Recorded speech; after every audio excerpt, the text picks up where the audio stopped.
Yes. It has been a tough 3 weeks of national mourning. On the 4th of February, when we got information that the president had passed away, myself and the cameraman were stationed at Opuo. We had just covered the official funeral of a war veteran site. So as you can imagine, we were all in shock. It was quite a long journey that Sunday to trek back to Otjozondjupa. But before we had left initially, we wanted to confirm this news. We rushed to the governor's house. This is the Kunene governor, Maria Shea, to go and really confirm is the news true, you know. And then when we got to his house, we saw that everybody was quiet. There was just an eerie silence there. And then the governor himself was in tears. So we just made a U-turn and just said, you know what, we need to rush back home because we might be needed. Nonetheless, yes, we arrived in Otjozondjupa and we hit the ground running. We started making calls so we could get the messages of condolences on behalf of the citizens by our regional leaders. But what stood out the most is that they spoke of so much love for the president. They spoke with so much pain in their voices. And the elders that who also engaged with us, you could see visibly, you could see the tears in their eyes, including the leaders. And between me and you, it's never easy looking at an adult person crying. So that itself, you had to compose yourself to say, I need to get the job done. Let me not join in these tears. My moment will come, you know, where I'm also going to pass my condolences and feel, and also just reel into the pain of losing a president. Yeah. We hit the ground running also with the vigils. We covered, I think, extensively about 8 or 9 vigils at Otjozondjupa, including the neighboring regions that are allocated to us for coverage. And there, what also stood out is that the elders, their cry is that the legacy must continue. The new president must also love them as the way Dr. Geingob loved the elders and the children. His fight for economic emancipation, the love for the nation, heroism, to be against tribalism, everybody to belong to a Namibian house. Yeah. So much that also that that he lived to his promise that he's going to adjust their grants between 2,000 to 3,000 before he had stepped down. Also, what stood out also is that the Damara Nama tribe, their outfits were so beautiful in this retreat. We all wore black, but their black outfits were so beautiful. You know, you'd be like, oh, wow, this was signaling mourning of the president. You know, over the weeks, we underplayed the love that we had for Dr. Geingob. But as the days drew closer, their hearts were pained. Their hearts were really pained.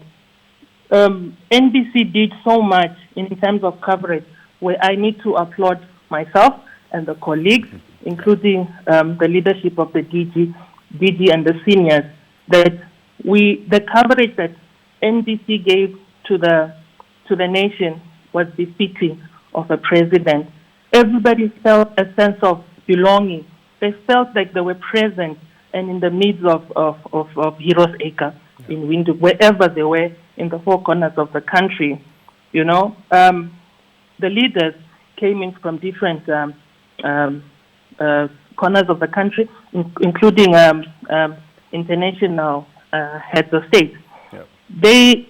They sang praises of Dr. Geingob. They sang accolades. We didn't know how much he meant to them, as much as we didn't know how much he meant to us. It took losing him for us to really show our true colors that, we really loved the president. Yeah. The community loved the president. From the videos that we covered, those ones who had a personal relationship with the president, you could see them on the podium. They spoke affectionately and candid moments that they have with the president. Others spoke of gifts. It's not every day you hear of a president gifting an ordinary member in the street. But they spoke of gifts that are now hold sentimental value to them, dating as far back as 2017. So they came out and said, look, I got this from the president. No other president has gifted me something, but this I will take with me and I'll carry with me forever. And that it was somber. The candlelight were a realization that our president has passed away. I myself had a little experience at Kamanya where they spoke, especially the elderly man that took the podium. It hit me, you know. It wasn't an easy thing, but I don't know how to describe it, but it was somberness all the way. The gospel songs that they sang throughout the night at the vigils, you know, it makes you go through the whole pain of loss, you know. But all in all, we put our differences aside as the nation. We listened to the international leaders. We listened to how much they loved him. We listened to our local leaders, our national leaders, and they spoke with so much commitment and professionalism to give Geingob a befitting send-off.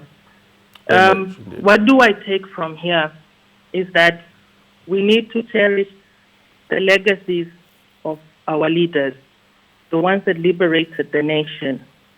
We need to take home the struggles that brought us to where we are today.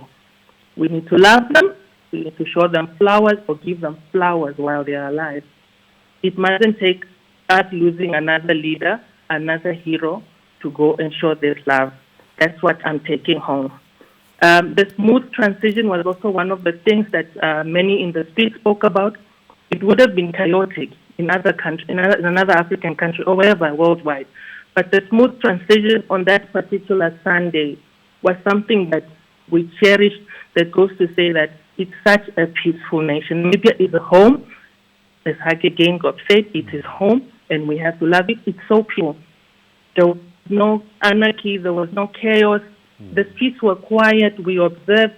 We were following on the TV the messages that was given by the MICT leaders. Yep. The community was glued to their screens from the 4th right up until we laid our president to rest.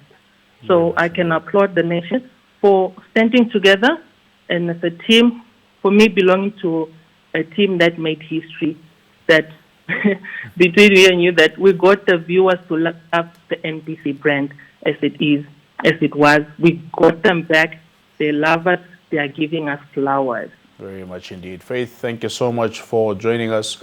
Thank you for the phenomenal work that you and the team have been doing there over the past 3 weeks. We certainly appreciate your efforts, and we couldn't have done it without you. Thank you for joining us here. Of course, Faith Sankwasa, reporter who's based in Otjozondjupa, is updating us on her experience of the state funeral. Of course, Faith has been making sure that all developments, be it from memorial services to other developments in that region relating to the president, do of course reach screens, do reach radio speakers, and of course the online platforms as well. Faith, with the assistance of the team there, has been at it since the 4th of February 2024 up until this past Sunday, the 25th of February 2024, in making sure that of course all things related to the late Dr. Hage Geingob is